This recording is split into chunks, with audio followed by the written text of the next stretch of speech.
I made one decision 16 years ago, and it's a decision that a lot of us make. What I didn't know at the time was this one seemingly innocent decision would lead to me wasting the entirety of my 20s, let alone even remembering it. But the decision I made was being faced with a problem, turmoil, a challenge.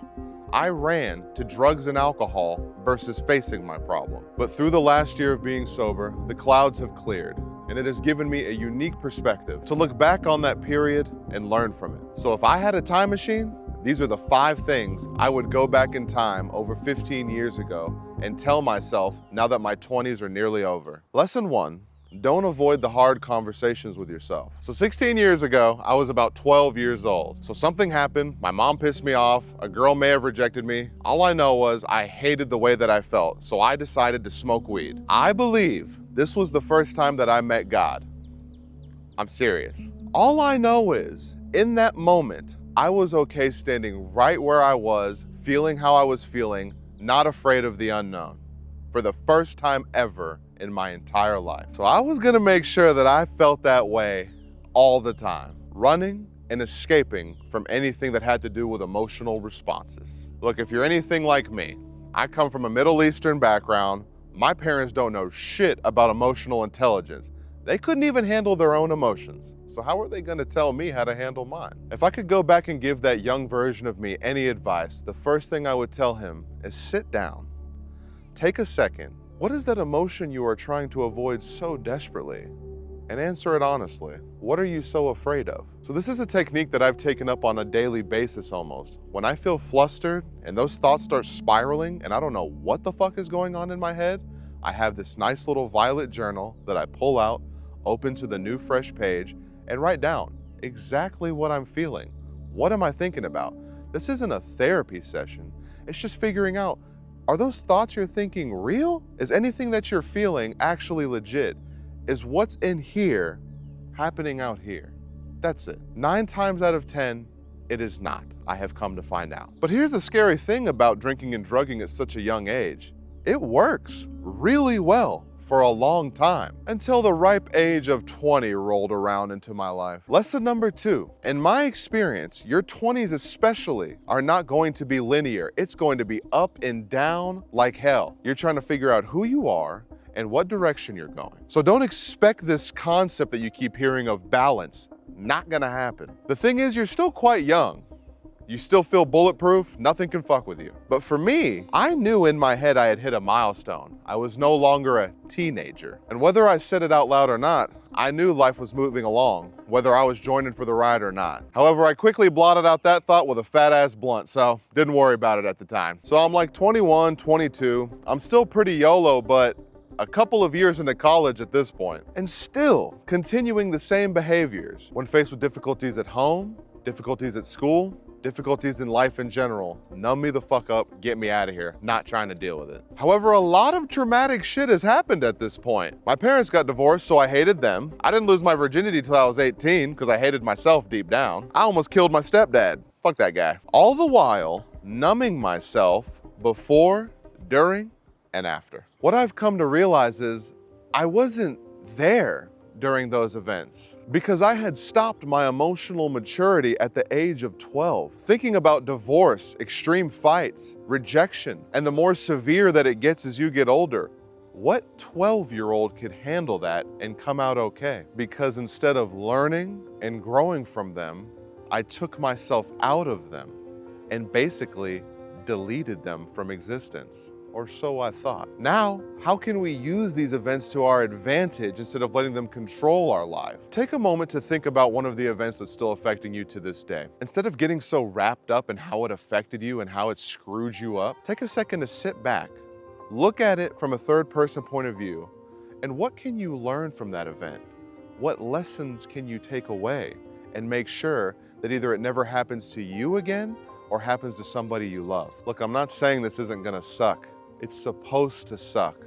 Expect it to. But once you're able to look at what you learned from it, instead of how it's controlling you, you can experience the highs and the lows of it. It's just like a wave. Let it come, look at what you learned from it, and then let it go. You just have to brace yourself through it. That's it. It will not last forever. As I mentioned, I thought I had buried these things, never to see the light of day again, until the ripple effects of these things I had squashed down sprung out, kicked down my front door, and couldn't be ignored any longer. Lesson 3. Taking action. Have you ever heard of compounding? Compounding is not just for retirement accounts and investment accounts. Here is how compounding can screw you in the opposite direction. By choosing to numb or ignore these problems, we basically are investing in our own dysfunction. Each time I chose to light up or drink instead of facing my problem, I was making another deposit into my future train wreck account. By my mid-20s, when adult stuff like rent, relationships, careers demanded my attention, I had compounded such a detrimental habit that my brain's only response to any of this stuff was smoke more. The interest on my bad decisions had fully matured, and man, was collection day brutal. I had always felt it internally, but I knew something was off, and it was getting bad, and something had to change. Because what had started as just weekend fun turned into an everyday habit. I would reach for weed before I had identified that there was an actual problem. Finally, the desperation had accumulated so much that it led me to do the thing I should have done from beginning, and that was take action. And for me, that was in the form of asking for help. I'm sure I can speak for everyone out there, but especially for young men, we are taught never to ask for help. If you think that you can get out of whatever turmoil you are in alone, you are sorely mistaken. And through asking for help, I'm going to give you the absolute best piece of advice I was ever given on the face of the earth. Take accountability for your part in any situation. Any situation. No matter what you want to think, no matter what you want to say, or no matter what you want, you can only change yourself. You cannot change people around you. So take accountability for your actions, no one else's. And doing that made me realize something. Taking accountability for all my actions in all these situations that I thought were other people's fault, I'm selfish as fuck. Take a second to think about this. Even things I thought I was doing for other people out of the kindness of my heart, birthday gifts, throwing parties and having everybody come over, doing chores around the house whenever I wasn't asked, I could have swore I was doing it out of the kindness of my heart. But you know what? I wanted something. I wanted something in return. Acknowledgement, praise. I wasn't doing it just because I know it should be done. I didn't realize I should be doing these things whether I get a thank you or not. And taking accountability for all my actions made me realize that, and nothing else. That perspective, that mentality, is what truly began to set me free and gave me an actual beginning to find my path in my 20s.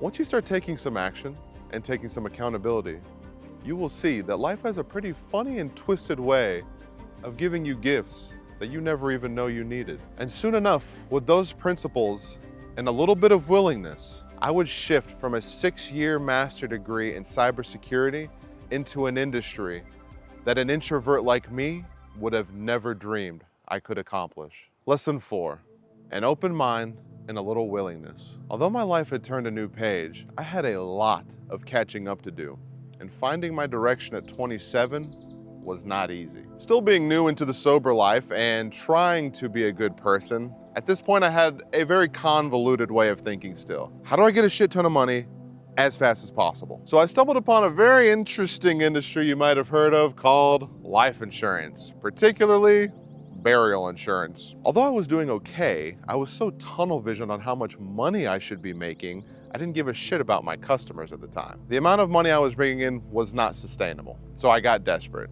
I started asking around for jobs from anybody, and I ended up getting a very interesting chauffeur job for a bunch of crazy, drunk, rich people. One of the guys knew I was sober, and he found it very interesting that I didn't drink at such a young age. So he offered me a job as a floor salesman. Keeping an open mind, I found this to be an interesting start, although not the most lavish. So as I started, I thought, what can I do to make as much money as quick as possible from this? Sales training. But the more that I read these books and studied the principles in them, it was less and less about the money and more and more about helping people. The YouTube videos, the books, the mentors that I looked at, they opened my eyes to the power of genuinely helping others succeed in their goals. And then I found myself actually caring about the client's problems and how can I solve them for them. These strategies I had developed to close deals soon became ways that I could develop a deeper connection with people. That soon led me into public speaking because I wanted to get better at taking what I had learned and sharing it with others instead of just trying to take their money. So through this mindset of willingness, an open mind, taking action, what started as a convoluted, desperate attempt to make money has turned into a passion and hopefully a career for serving others. My final and most important lesson for you guys is it's never too late. You can take action